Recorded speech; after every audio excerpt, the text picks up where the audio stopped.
So let's take the setting of coming in, which would be ideal because you'll be able to work with these people individually. And then later in the show, we'll talk about people who can't come in and what they can do on their own. I know when people come in, you ask them what their goals are. Correct. But what's your goal? How do you decide what somebody should be able? What's going to be fitness for me or fitness for a 20-year-old or a 30-year-old? How do you decide? Well, sure. I have my own formulas that I work with that I develop what I would call the average mean for a certain strength level, a certain endurance level. And when the person comes in, male or female, first I want to get their history, whether they're in great shape before and then they just let it go for several years or they've never worked out at all. I believe the muscle has memory. If somebody was a jogger for many years and then he just took off for a year, even if he's in his 60s, he's going to jog pretty much better than someone who's never jogged and started in their 30s. So people are going to have muscles that they developed over the years. So when they're coming in, I pretty much want to know what they're looking for, what their image of themselves are, and then I like to see where they are with their flexibility. See, I believe there are 5 components of fitness. Mm-hmm. You have flexibility, which is a huge component. Mm-hmm. You have your cardiorespiratory. You have your muscle strength and muscle endurance, and then usually the 5th is a byproduct, and it's your body fat composition. How we actually classify obesity. Usually, if you're doing all 4 and you're eating well, the body fat composition would be a byproduct. And when a person comes in, if there's no injuries, then okay, I take everyone as a clean slate, and then I specifically want to know what their goals are. Some want to run a marathon, some just want to be fitter, some want to just have extra energy. Their endurance levels are. Some have been exercising, but not really great with a specific program. Some haven't exercised at all. So you're coming in from many different backgrounds and all different performance levels. And when it takes me about 3 weeks to put together a program. Each one is a 1-hour assessment, a comprehensive view. So the first assessment would be I would actually measure different parts of your flexibility, from your hamstring to your piriformis to gastrocnemius, your calf, to your lower hip rotators, to your iliopsoas, to your quad. I want to get an indication, and I chart it, and I charted all of the measurements and degrees. I want to get an indication where your flexibility is. And I usually ask people, how is your flexibility? And some actually think their flexibility is great, and they have no body awareness. I see.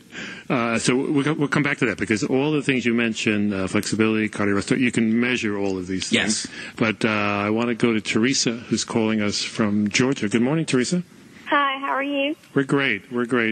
Thanks for calling Dr. Radio. How can we help?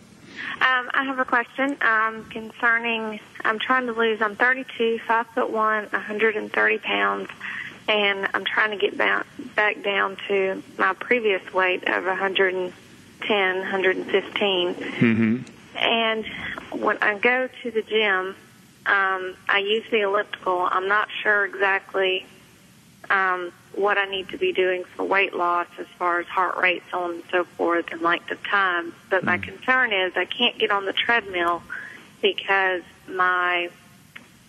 the anterior part of my calves hurt extremely bad when I start running. Okay, so your goal is weight reduction, but you also want to be in better shape. Right, yes, exactly. And trouble with their calves. So what would you do here, John? Sure. Let's break it up. At all exercise for cardiorespiratory, you have what we measure. It's the frequency, how many times you're doing it, the duration, how long you're doing it for, and the intensity, how hard you're actually doing it. So when you're doing the elliptical, how long would you say you're doing it and how many times? Probably about 45 minutes, and heart rate around 110. Okay, so the heart rate is 110. That's your intensity level. Are you doing level 1 on the elliptical, or level 1 to 3, the basic levels? Definitely basic levels. Yeah. Level 1, yeah, 110. What you want to do is get an indication of your resting heart rate. Many times people's resting heart rate is 50, 60. They don't even know it, so they're actually going twice as hard. They're going 60 units over their resting heart rate. Some others have resting heart rate, and they're starting 80, 90. Resting heart rate is actually when you're taking a pulse in the morning. It's the first thing in the morning what your heart rate is indicating. So that would be a good indicator. You want to first see what your resting heart rate is. If you're starting really high in the 90s and your resting heart rate's high, then you're really only going 30 beats over your resting heart rate, and you might want to go a little bit more conservatively. When you're doing it, what's your perceived exertion on a 1 to 10? Let me think for a second. I would say probably about a 4. A 4. Okay. So let's get the perceived exertion up to, you don't necessarily have to do 45 minutes sometimes. Sometimes, on some days, it would be better to do 30 minutes and have your perceived exertion a 6. So you want to challenge the heart to go up a little bit higher, a little harder, and then back down. So what we can do is, if you're doing it one day, you can do it for 30 minutes. If you do it 3 times a week, so you're doing, let's say, Monday, Wednesday, and Friday, you may do 45 minutes on the other days, but you want to, on one of the days, you want the intensity level to be a little bit higher. Definitely do monitor the heart rate. Sometimes you have what we call delayed onset, that you don't quite see the heart rate going over 110 yet, then your perceived exertion is 10, and then by then it kicks in a little too late, and you're huffing and puffing too much. So what I say is that we should monitor the intensity level, get your resting heart rate in the morning, see where it is as a clear marker, and then we can go up a little higher from there. And we can do 3 times. Also, if you're going on the treadmill and your calf is tight, that's also a great indicator that that muscle is too tight. And a muscle can actually be too tight if it's either deconditioned, meaning that the muscle lacks the average ability of the strength level, or it's too tight. It could be a combination of the two. So we want to start stretching the calf. Do you know any can you have anyone show you how to stretch the calf? Are you familiar with stretching your calf? Yes, and it's not really the posterior portion. It's the anterior portion, like on the tibia. So it's in front. It's in. Right. You would say it's the on the side where the knee is in the front. Yes. So your tibia anterior. Okay. Yeah, almost like some kind of compartment syndrome or something. Usually, generally, if someone's running and they're a little bit overweight, the muscle on top of the shin, we call it, and people have the nickname called shin splints.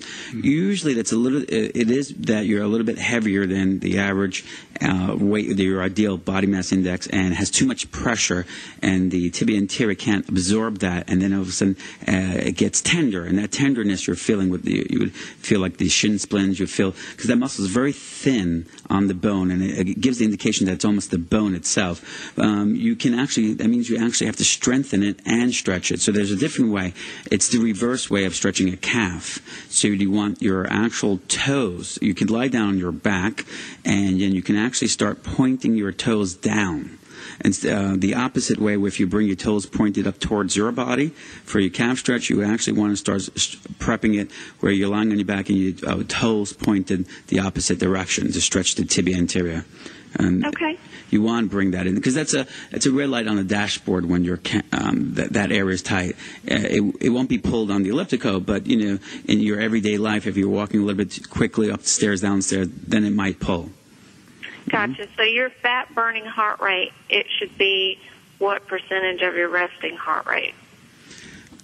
Typically, it's different. Usually, you will have a chart. Your elliptical should have a chart. If you want to go 60% of your maximum heart rate, 70% of your maximum heart rate, 80, and it'll have a chart for every 10 years. If you're from 30 to 40, you're in one category. From 40 to 50. But I also go by perceived exertion. If your perceived exertion is a 6 or 7, and even it just says 115, I say keep it at your perceived exertion because there's other factors that are going involved, not just the heart, the breathing. This could be difficulty in breathing and dehydration, and sometimes not always it's going to be indicated just on the heart rate by itself as an isolated variable. So your huffing, puffing, your perceived exertion is actually very accurate as well. Okay. All right. Well, I appreciate it. You all have a good day. We will, Teresa. Thank you so much for calling Dr. Radio. And this is Dr. Frank Adams on Sirius 114, XM 119.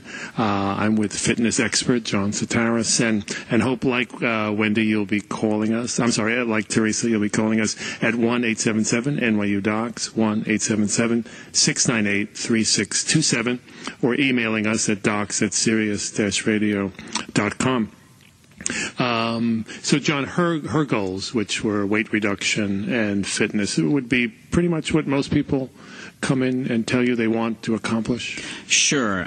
At first, some people just say they want overall health, and then after they realize that they were getting it, and then looking good is a byproduct, they actually shoot for a little bit more. They're like, can I have a little bit more of, the guys say a little bit more arm development, the ladies say a little bit more, tighter on the hip area. Mm-hmm. And so they generally realize the ball's in their court, and then they're getting momentum, and then they can go further and further in a better direction. But typically, yes. Right. So with the cardio part, cardio is just as important. The weightlifting part is just as important for weight loss and keeping the muscle tone. The muscle burns pretty much anywhere from 2 to 3 days when muscle is developed. Cardiorespiratory is really healthy, and it lasts usually for the day. So whatever you're burning those calories for the day, it'll rev up your metabolism for the day. So if you typically do 300 to 500 calories you're burning from the cardiorespiratory, it'll burn 300 to 500 calories. Usually if you're working your muscle, it can still carry on and burn all night long and about for 2 to 3 days afterwards. So I can't really actually say one is better than the other. Most bodybuilders love to say the weightlifting is better. I actually, and I worked with a lot of bodybuilders, being a bodybuilder myself, but I have to say the balance between the two is ideal. So you want all of your muscles to generally be strong. You want your tendons and ligaments strong. You can't just have one without the other. So I noticed on your site that you definitely incorporate weightlifting in with just about everyone's evaluation. To have a healthy muscle. Yeah.